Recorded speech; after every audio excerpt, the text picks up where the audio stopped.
Dirut PT Sritek Iwan Kurniawan Lukminto kembali diperiksa dalam perkara dugaan korupsi pemberian kredit Sritek Group oleh Kejaksaan Agung pada hari ini 23 Juni. Kapus Penkum Kejagung Harli Siregar mengatakan Iwan diperiksa keempat kalinya. Pantauan IDN Times, Iwan ditemani pengacaranya tiba di Kejagung pukul 9.40. Dalam kasus ini, adik dari tersangka Iwan Setiawan Lukminto telah dipanggil Kejagung sebagai saksi sebanyak 4 kali. Untuk pemeriksaan pertama dilakukan pada Senin 2 Juni dan pemeriksaan kedua pada Selasa 10 Juni.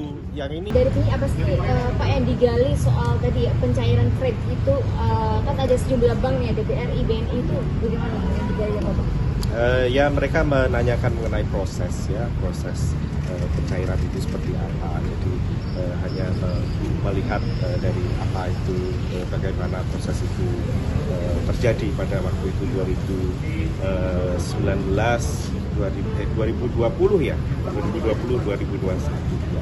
Pak, kan sempat dinyatakan sama Kejaksaan Agung salah satu bentuk tindak pidana yang dilakukan oleh Pak Iwan Setiawan itu menggunakan uang kredit ini untuk kebutuhan pribadi. Apakah memang itu untuk kebutuhan pribadi? Setahu saya sebagai adik tidak, tapi nanti coba dari hasil penyidikannya seperti apa. Ya. Bapak, selain Bapak, ada anggota keluarga lain yang sudah diperiksa di kasus ini?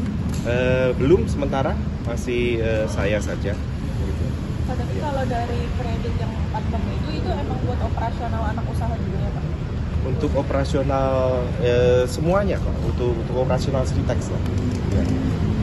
Jadi waktu itu kan posisi Bapak sebagai wakil direktur kan, memastikan bahwa pencairan kredit itu untuk pengusahaan Sritek gitu Pak? Iya, iya. Ya, gitu ya. Jadi tidak ada dibelanjakan untuk aset-aset pribadi dari Pak Iwan Setiawan gitu? Setahu saya tidak ada. Ya, dan kita sudah sampaikan juga di dalam.